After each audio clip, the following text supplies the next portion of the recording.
So most people are outraged, obviously, by what happened to Charlie Hebdo in France, and 12 people who were killed, 4 that were injured, and the 3 guys who did it were shouting Allahu Akbar, and that they have avenged the Prophet. Why does the Prophet need avenging is a good question.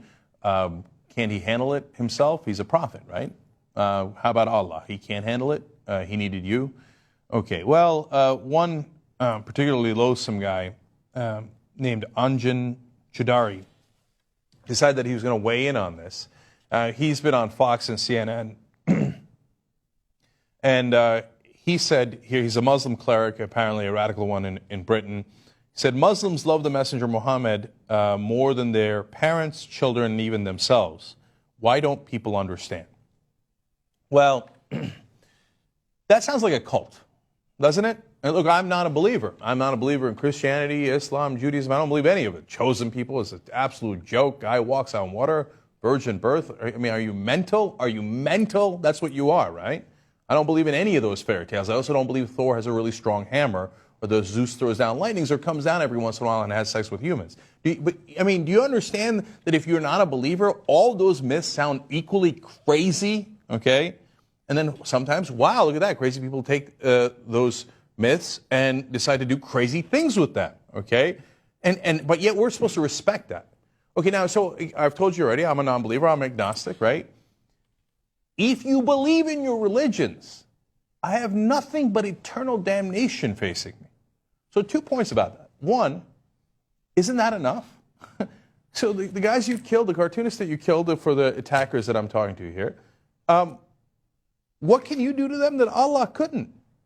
How small is your Allah that, first of all, while running the universe, he takes great offense at cartoons?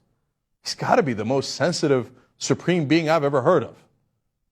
I mean, while he's off in whatever galaxy he's in, he said, oh my God, look at what the Danish and the French did with those cartoons. Well, there's nothing I can do about it. I hope some madmen on earth do something. Really? There's a lot he can do about it, right? In the book, don't we all suffer eternal torture? It's not enough for you? You know what it is? Because you don't actually believe. See, that's the great irony of these guys. If they believed that Allah was real, they'd leave it up to him. Like, wow, Allah's got you on lockdown, man.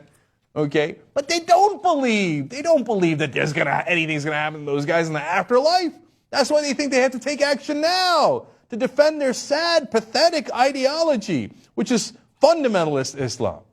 Secondly, they're always, these fundamentalists that do the most grotesque violence, always so offended. They're like the most sensitive little bitches in the world. They're constantly crying, I'm offended, I'm offended, I'm offended. I'm offended by your murders. I'm offended by your barbarism. But am I also not allowed to be offended that you think I will be tortured for eternity? Doesn't that sound offensive? That sounds pretty offensive, isn't it? But I'm supposed to be tolerant to religions. I'm supposed to say, no, we don't want to offend them. We don't want to offend them.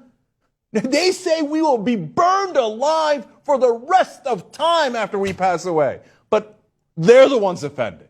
They said in the past, oh, black people are supposed to be slaves. You think they didn't say that? Look it up in the history books. And by the way, the Christians said it, the Muslims said it, they all kept slaves, right?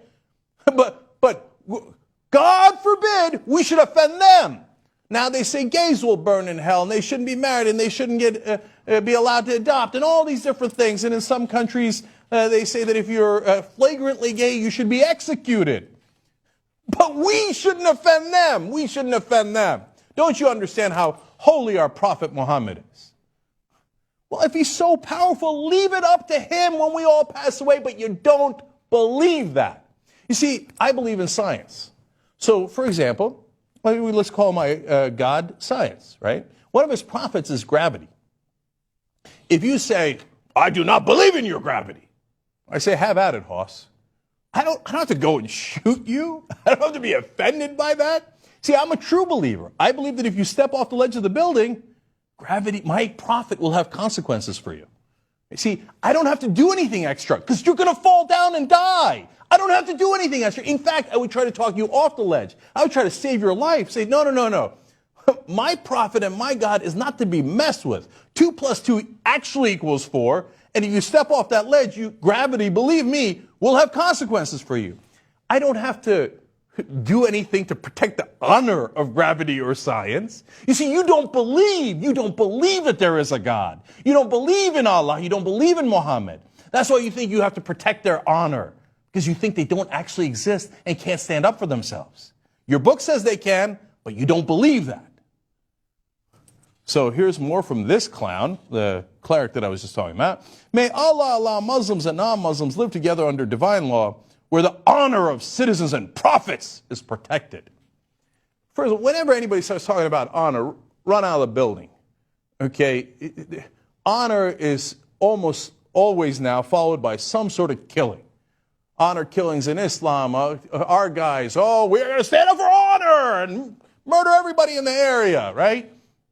Honor. The honorable thing to do is to kill people because you're offended? That's the honorable thing to do? I think you've totally warped that word, and now it means the exact opposite. You have somehow offended my sensibilities, so because of that, I will murder you because of honor. Screw your honor. Your honor is the most immoral thing on the planet.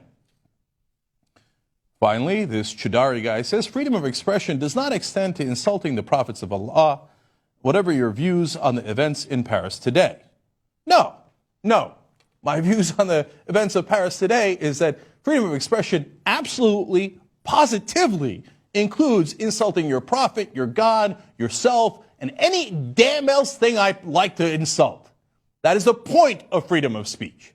If you don't understand that, there's a wonderful country called Saudi Arabia where you could take your sorry ass back to, okay? Now, I don't know where you come from and I don't care. But look, here's another option for you. Iran. Pick your poison, okay? Those are religious states. If you're Christian, maybe you want to head down to the Vatican. I don't care, but we're not those countries. We're the country that protects freedom of speech, including offensive speech, including speech that you find horrific, including your speech that tells me that I'm going to be eternally tortured. But I am willing to protect that speech because I know for a fact that not only is it not true, you don't even think it's true.